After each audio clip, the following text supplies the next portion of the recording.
Hello everyone, welcome back to another episode of Magick Witchcraft and Occultism. This is episode 11, part 3 on the magic of the superconscious mind. Now, this episode is so late because it's had to go through several iterations, but I think I found like the perfect amount of information that won't bore you, that'll be interesting to you. So, before we continue, let's roll the intro. What is magic? Magic is the hidden knowledge of the ages, just waiting to be discovered by those of us willing to dedicate decades of our lives to unlocking these ancient secrets. Let the lessons begin. Please remember to like, share, subscribe, and click the little notification bell so you never miss an episode and I stop getting lost into YouTube algorithm, as I'd really appreciate that. Let us begin. The magic of the superconscious mind. The superconscious mind is only associated with less than a handful of magical practices, even fewer than the subconscious mind. The superconscious mind is primarily used as a doorway or a conduit to access either the astral or the ethereal realms of existence via several different practices and methods. You must understand that this is a double-edged blade that cuts both ways. As you can access the realm of the astral and the ethereal through the pathway of the superconscious mind, other entities can also enter and affect us in equal measure alongside the same pathways through the universal consciousness. Let's take a moment to examine this further so I can give you some perspective. As I always like to say, perspective is key in all things. We use this pathway to connect us from the land of living to the astral and the ethereal realms. We use this pathway in several different ways. A good example is the practice of astral projection that travels from our realm to the outer realms of existence. Now, with astral projection, it's important to understand the methodology on how to do this. And I'll go into much deeper explanation on this later. But for now, I just want to give you a basic premise of how it works. You'll be generally laying down in bed or perhaps sitting in the lotus position and trying to leave your body. Once you can leave your body and you will be able to see your physical self either sitting or laying there in a meditative state, and you'll generally see what is referred to as the golden or the silver cord. That connects you from your physical body to your astral body, so you can find your way back. We'll get into a lot more detail on that later. But the first thing you want to do after you can slip out of your body is be able to move a few feet from you. You might have the physical sensation of walking, and then you want to go a few miles from your body. And after you can do that, then you want to try to think where you want to be, because you can do this, a lot of the same things you can do with remote viewing with astral projection, but astral projection is far less limited. Now, when you are able to project yourself out of our normal physical realm of existence, you will go into first the void, and you have to cross the void from the land of the living to the realm of the dead. The realm of the dead is the astral realm. All right. Then after you can get to the astral realm and you want to get to the ethereal, then you have to cross that expanse to get there. Now, the good way to think about this is spheres. The outer realm, that before you get to the astral, is the void. And so just a dark, miserable place. That's where topics in which I'm not ready to explain to exist. And then you move into the astral. That's where mortal spirits and animal spirits and spirits of nature, things that are more connected to the mundane reality. And then the next layer or next sphere is the ethereal. That's where the gods roam, or the land of the gods. Now, people have sometimes trouble understanding this. So we're going to use a modern reference in the Matrix. Now, when they're in the real world, the hellish landscape that it is, now before they go into the Matrix, they go into the construct, where they go get their weapons and their armor and their equipment, and they can make them appear as they want.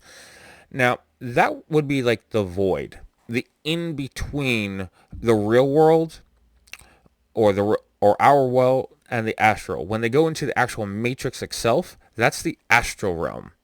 It's similar to ours, but yet still vastly different. You can do a lot of different things. They can jump from one building to another, or dodge bullets, or whatnot. You can do a lot of things in the astral realm you can't do here. Now, the ethereal realm is very hard to get to.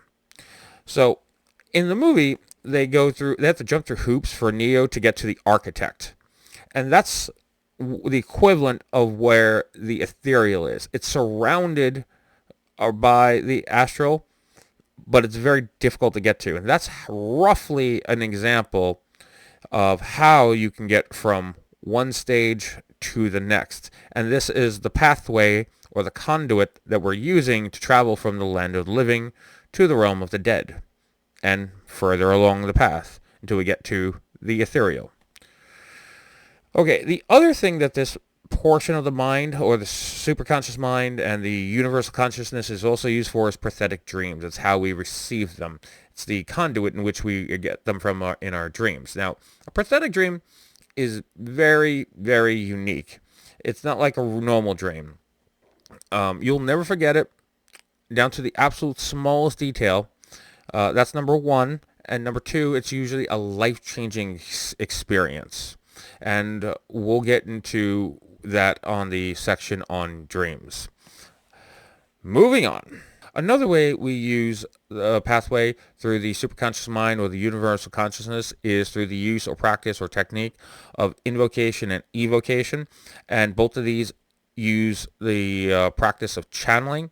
The basic difference between channeling with invocation and evocation and the other kind of channeling, which is generally called imbuing, is when you have an item. Doesn't matter what the item is, really. I mean, it could be a symbol put into a talisman, or it could be just a stone. The point is, you're going to take your thing that you're trying to imbue with a specific intent. We'll say protection. You are one body of water, and this is how channeling is meant to work. You have one body of water, and then a channel is where the water is flowing between to another body of water, or something that's going to catch it. In this case, we're using my lighter as an example. You would channel your power, and you would focus your power, I should say, and it would channel out of you into here, and then it becomes magical. Now, the difference between ritually enchanting and ritually imbuing is just energy work. Enchanting has a ritual to do the same thing. So you can do both things with both practices, but that's the one where channeling is generally associated with imbuing. This kind of channeling, or real channeling, is through invocation, evocation, and to a certain degree, even possession. When you invoke a supernatural entity or outsider under normal conditions, this is a willing act, meaning you are knowingly and willingly allowing the outsider to enter into your body. The one highly unlikely exception to this rule is if the practitioner is under duress and may be coerced into undertaking an invocation. This would still technically be by choice. I'm only adding this piece of information to account for the most unlikely possible circumstances, but as a general rule, 99% of the time or more, this will be done by your willing choice. When it comes to evocation, on the other hand, outsiders can enter into a person's body either willingly, unknowingly, or unwillingly, depending on circumstances and situations. Let me exemplify what that means so it's not unclear. Willingly through evocation is when you are a vessel and someone is doing the ritual and they're evoking the spirit into you, and the spirit is flowing from the astral or the ethereal into you, so they can speak through the body or the person, or do things or use their powers here on the earthly realm. Now, an unknowing invocation would be exactly that. Someone, you might have volunteered to be part of a ritual, but you may not have known or realized that you were going to be the vessel for the invocation. That's what I mean by unknowing. Sometimes you can be tricked, so you have to be really careful with the practitioners you trust. Keep that in mind. And an unwilling evocation, a good way to think about this is if you cast your mind to like a Mayan ritual or a sacrifice or blood rite, where you are now an unwilling host for their gods or spirit or entity or whatnot, and the spirit will come here and do whatever they're going to do, or help the people in any way they're going to, and the person is more than likely not going to survive that encounter for one reason or another, and I'm not going to elaborate because I'm on YouTube. Moving on, then the last one is possession. Possession is always an unwilling act, without exception, done to an unwilling victim. Now, as a general rule, when it comes to invocation and evocation, the outsiders will only inhabit your body for generally a short period of time, generally not exceeding more than a few hours at the very most. Now, channeling has its own practice and technique all its own. That's why this is just a minor part of how it works when it comes to invocation, evocation, and to a lesser degree, possession. Because everything has to still enter through the superconscious mind, through the pathway of the universal consciousness. The one thing in common invocation, evocation, and possession have is a higher power, however you might personally like to define that, is inhabiting your body for a short period of time and can technically work through you. You might think of this sort of like a person putting on clothes, like the entity is now wearing your body. And usually when it comes to invocation and evocation, and usually possession, not always, the person who invoked it or evoked it usually has little to no memory of the event happening or occurring at all. Usually, they are sometimes drained of their energy, and a little bit of sleep and a good night's rest and a meal is all you need to recover from that. Now, if you're going through if you're invoking it, and when you invoke something like this, it would usually be a high priest or priestess or something to that effect. It's not usually a vessel for evocation.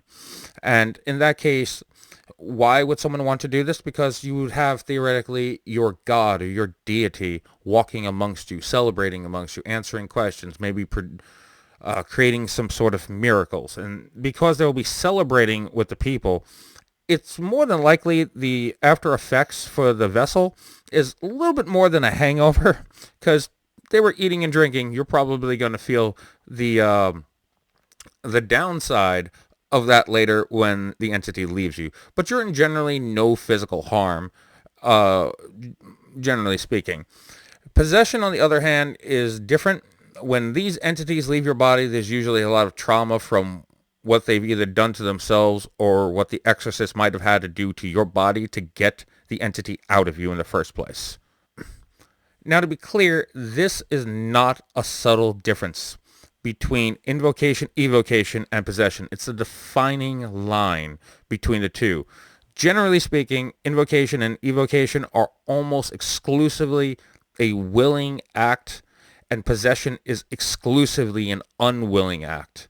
And this is the absolute defining difference between the two. We're going over how channeling generally relates through the superconscious mind and the universal consciousness. Now, the first good example I'm using is a mediumship. When an outsider speaks through an individual, you might think of this like you're passing on a message from one person to another, and the medium is just the middleman in the conversation. And the second example is faith healing.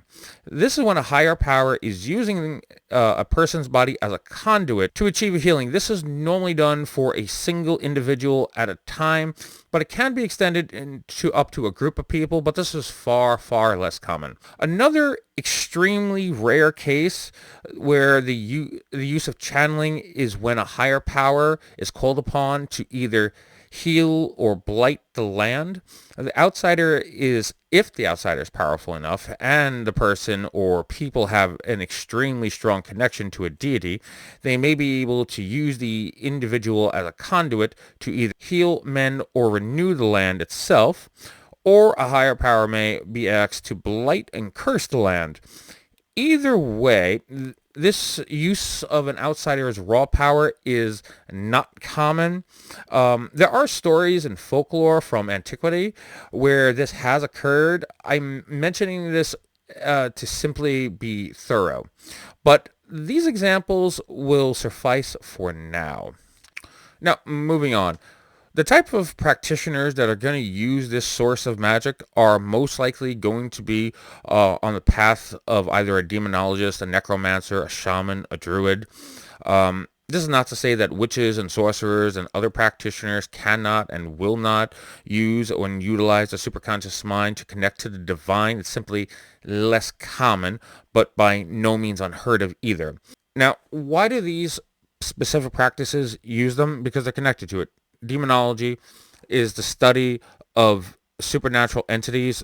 Demons are just one of them. You could also say angels or jinns or the orishas or loas or really anything, because these different practices will be connecting to either the astral or the ethereal realm, and the difference is the person. You as an individual may be more connected to one of these over another, or in both in equal measure. That simply depends on you, the individual, and I can't give you any advice on that.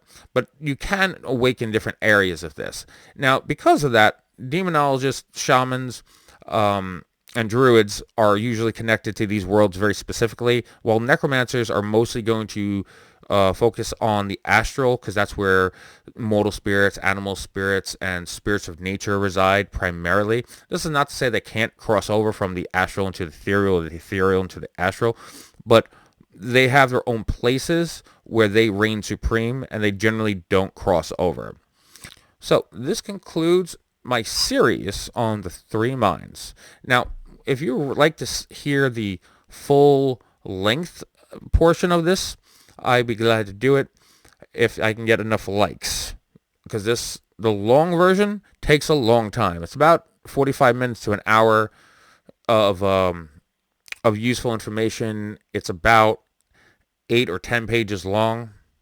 So it's a lot of information that goes into it, and I'm not sure if people really want to hear it. But if you do, let me have about 50 or so likes, please, and I will give you the full version. But if not, what I've told you will suffice for now, because all these topics I will go into greater detail later once we can build up some information on top of that, because we have other areas to go. But the next series is on dreams, and also you won't see me for about a week or two because I have some mundane studying to do for mundane certifications. And while doing that, I'm going to continue to write and hopefully to continue to make the videos. And then I'm going to give you the whole series in a shorter period of time. So I'll give you the same amount of videos by the end of the year. They're just going to be squished together a little bit. Okay. Now, I hope you all enjoyed this episode. So, as always, I wish you all the very best of luck with your research, and go in peace.